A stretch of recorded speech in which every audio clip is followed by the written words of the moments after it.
Good afternoon all of you. ఇక్కడ ఐబొమ్మ అనేది first ఎట్లా స్టార్ట్ అయితే మొత్తం 3 డయాగ్రామ్స్లో నేను ఎక్స్ప్లెయిన్ చేసేస్తాను.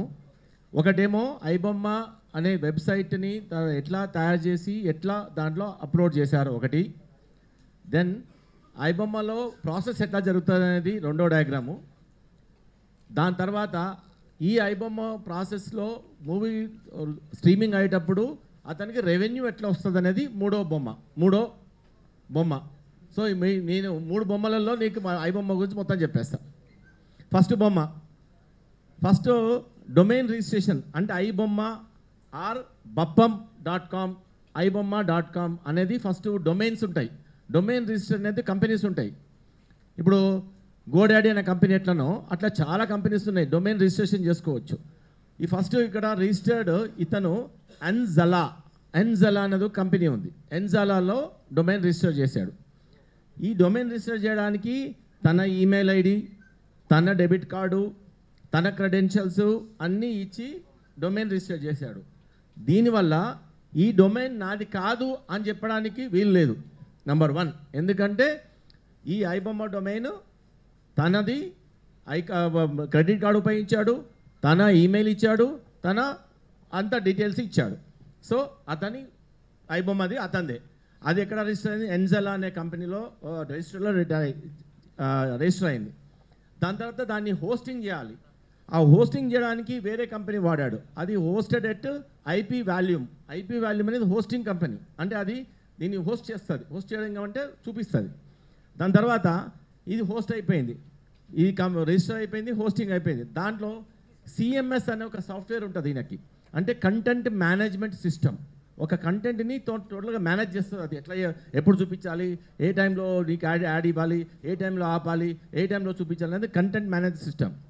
ఈ దాంట్లో కంటెంట్ మేనేజ్ సిస్టమ్ని ఆపరేట్ చేసేది ప్యానల్ ఉంటుంది. ఈ ప్యానల్ ఎక్కడెక్కడ ఉంటాయంటే మనుషులు. ఈ ప్యానల్ అంటే ఒక సాఫ్ట్వేర్ కాదు, అది మనుషులు ప్యానల్ చేస్తుంటారు. ఎక్కడెక్కడ డిఫరెంట్ అవుట్సోర్సింగ్ చేసుకోవచ్చు. తర్వాత క్రియేటింగ్ పోస్ట్ అంటే సినిమా చూపించడానికి మనం పోస్టర్లు బయట గోడల మీద చేస్తారు కదా, అట్లా పోస్ట్ క్రియేట్ చేస్తాడు. ఆ పోస్ట్ అనేది మూవీ పోస్టర్ తయారు చేస్తాడు. ఈ మూవీ పోస్టర్ తయారు చేయడంలోనే అతనికి నిఖిల్ అనే ఫ్రెండ్ కూడా అతనికి సహకరించాడు. ఈ పోస్టర్ తయారు చేసిన తర్వాత దానికి ఒక లింక్ తయారు చేస్తారు. ఒక పోస్టర్ తయారు చేస్తారు, దానికి ఒక లింక్ తయారు చేస్తారు. లింక్ డౌన్లోడింగ్ ఉంటుంది. స్ట్రీమింగ్ లింక్ ఒకటి, డౌన్లోడింగ్. నువ్వు ఉట్టి చూడాలంటే స్ట్రీమింగ్ లింక్ క్లిక్ చేయాలి, దాన్ని డౌన్లోడ్ చేసుకోవాలంటే డౌన్లోడ్ లింక్ క్లిక్ చేయాలి. దాని తర్వాత ఇవన్నీ చేసిన తర్వాత సెటప్ అయిన తర్వాత అప్పుడు పోస్ట్ చేసేస్తారు, అప్పుడు పబ్లిష్ చేస్తారు. పబ్లిష్ చేయడం అనేది then content is visible in the website. అప్పుడు ఇదంతా బ్యాక్గ్రౌండ్ చేసిన తర్వాత అప్పుడు నీకు బొమ్మకు రెడీగా ఉంటుంది నీకు చూడడానికి. This is how the iBomma బ్యాక్గ్రౌండ్లో జరిగేది. నెక్స్ట్ దెన్ ఇప్పుడు ఐబొమ్మలో ఒక సినిమా అట్లా వెనక బ్యాక్గ్రౌండ్లో జరిగి పోస్ట్ చేశారు. దాని తర్వాత ఇప్పుడు ఫర్ ఎగ్జాంపుల్ నేను యూజర్, ఇది కాదు అదే పెట్టు, యూజర్ యాక్సెస్ చేయడానికి పోయినప్పుడు యూజర్ విజిట్స్ చేస్తాడు ఐబొమ్మని విజిట్ చేసినప్పుడు ఇమ్మీడియట్గా దాని వెనుక ఒక రీడైరెక్ట్ స్క్రిప్ట్ అని ఉంటుంది. స్క్రిప్ట్ అంటే సాఫ్ట్వేర్, అది కూడా రీడైరెక్ట్ చేస్తుంది. ఏం చేస్తుంది? రీడైరెక్ట్ చేసి ఎక్కడ చేస్తుంది? ఆ చూసే పర్సన్ యూజర్ని గేమింగ్ అండ్ బెట్టింగ్ వెబ్సైట్కి తీసుకెళ్తుంది. అంటే ఆ రూమ్లోకి తీసుకెళ్తుంది, నేను ఆ యొక్క విండోస్ తీసుకెళ్తుంది. దాని తర్వాత కంపల్సరీ ఇక్కడ చూడాల్సిందే నువ్వు గేమింగ్ అండ్ తర్వాత బెట్టింగ్ యాప్స్ యొక్క వాళ్ళ యొక్క అడ్వర్టైజ్మెంట్లు ఉండే రూమ్లోకి విండోకి తీసుకెళ్తుంది. కాబట్టి ఆ యూజరు సినిమా చూడకన్నా ముందు మధ్యలో కూడా కంపల్సరీగా ఇవి చూడాల్సిందే. ఇవి చూసినప్పుడే ఇక్కడ ట్రాఫిక్ జనరేట్ అవుతుంది. కొన్ని లక్షల మంది, వేల మంది చూస్తున్నప్పుడు అందరూ ఈ దానికి తోయబడతారు.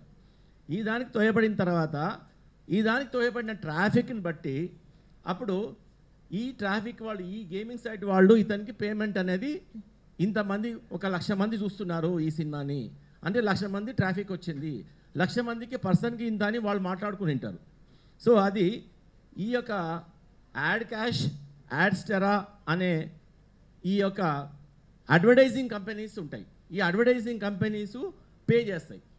ఇవి వీళ్ళకి పే చేస్తారు. ఈ కంపెనీస్ అన్ని కలిపి మళ్ళీ డైరెక్ట్గా మళ్ళీ ఇక్కడ యాడ్బుల్ కంపెనీ ఈజ్ హీజ్ కంపెనీ, ఇమ్మండి రవి కంపెనీ ఇది. అక్కడ నుంచి గేమింగ్ నుంచి యాడ్ క్యాష్కి ఆర్ యాడ్ స్టారాకి పోయి అక్కడ నుంచి మళ్ళీ ఇతని గేమింగ్ కంపెనీకి వస్తుంది. యాడ్బుల్ అనేది యాడ్ కంపెనీ అనేది, ఈ కంపెనీకి ఇతనికి డబ్బులు వస్తాయి. ఇది అంతా యూఎస్డిటీ రూపంలో వస్తాయి. యూఎస్డిటీ నుంచి డైరెక్ట్గా మళ్ళీ రవి యొక్క అకౌంట్కి ట్రాన్స్ఫర్ అవుతాయి. దిస్ ఈజ్ హౌ ఈ gets the money.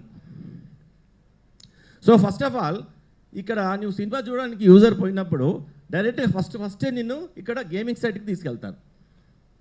First gaming సైట్కి లేదా బెట్టింగ్ యాప్స్ ఉన్నదానికి నీవు చూడాల్సిందే.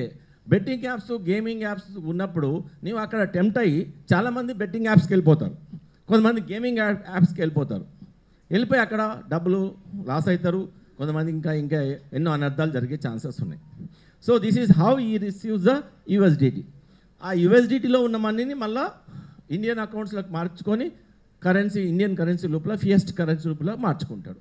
This is how he generates the money, this is how he gets the money. This is owned by him, and this entire script is owned by him, and he says that I don't own anything. But we have every evidence, and we have all the digital evidence to see his complicity in every point of time. Okay? Next. Same adi idu okate. Okay. This is in three ways. In many ways, he gets the money. So, ilaga మనకు impact of the government and public ఏంది? Government losing tax money from movie tickets bookings, and public diverting illegal betting apps. Public all traffic అంతా మళ్ళీ illegal betting యాప్స్కి, తర్వాత gaming యాప్స్కి వెళ్ళిపోతారు, causing thousands of crores of financial losses to the public, and many fall in to debt, many commit suicide also. Site forces user to install malicious APKs that may steal your users personal and banking data. నువ్వు సైట్లోకి పోతున్నప్పుడే, నువ్వు agree కొడుతున్నప్పుడు, terms and conditions agree కొడుతున్నప్పుడే నీ యొక్క data అంతా store అయిపోతుంది. అందుకే అతను నా దగ్గర చాలామంది డేటా ఉంది అని ఒక థ్రెటనింగ్ వర్డ్ కూడా ఉపయోగించాడు. అది so stolen data was sold and letter used by cyber scamsters. ఆ డేటా అంతా సైబర్ స్కామ్స్టర్కి ఉపయోగించుకోవచ్చు, ఆ డేటా నుంచి మళ్ళీ మనీ సంపాదించుకోవచ్చు. So this is how entire the process behind, front, and how he earns money from different traffic. Adi.